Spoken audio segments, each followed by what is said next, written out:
एका खेडेगावात माधव नावाचा एक शेतकरी राहत होता. तो अत्यंत मेहनती आणि साधा होता. परंतु त्याच्या आयुष्यात संकटांची मालिकाच चालू होती. शेतीमध्ये मेहनत करूनही पिके वाया जायची. कर्जाचा डोंगर वाढतच चालला होता आणि कुटुंबाचा उदरनिर्वाह करणे कठीण झाले होते. माधव धार्मिक स्वभावाचा होता. रोज सकाळी त्याचा घराशेजारच्या मंदिरात जाऊन तो प्रभू श्री विष्णूंची प्रार्थना करायचा. तो नेहमी देवाला म्हणायचा, हे प्रभू, माझ्या कष्टाला फळ दे, माझ्या संकटांवर मात करण्याची ताकद मला दे. एक दिवस माधव अत्यंत निराश झाला. त्याच्या मनात विचार आला की कितीही प्रार्थना केली तरी काहीच बदल होत नाही. देवा, माझी प्रार्थना का ऐकत नाहीस? या विचारानं तो बेचैन झाला आणि त्याच दिवशी तो जंगलाच्या दिशेने चालत निघाला. रस्त्यात त्याला एका साधू महाराजांची झोपडी दिसली. साधू महाराज त्यांना बोलावून म्हणाले, बाळा, का एवढा दुःखी दिसतोस? माधवने आपल्या आयुष्यातील सगळ्या समस्या साधूंना सांगितल्या.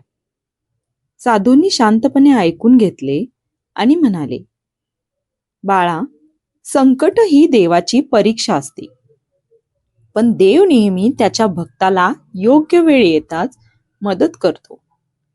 तू तुझ्या कष्टांवर आणि प्रभूवर विश्वास ठेव, परंतु फक्त प्रार्थना करून थांबू नकोस.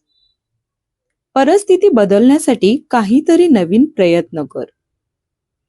साधूंनी त्याला एक मंत्र दिला, कर्मण्यवाधिकारस्ये मा फलेषु कदाचन. म्हणजेच कर्तव्य करत राहा, पण फळाची अपेक्षा धरू नको. हा मंत्र मनाशी ठेवून माधव घरी परतला.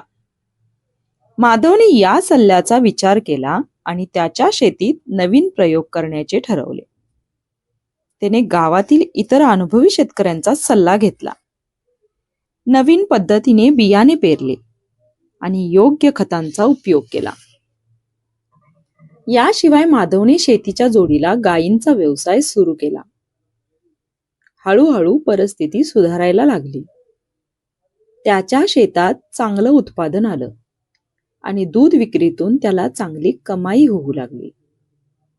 काही वर्षातच माधव कर्जमुक्त झाला आणि त्याचं कुटुंब सुखानं जगू लागलं. माधवला उमगलं की संकट आले तरी श्रद्धा आणि कष्ट सोडू नयेत.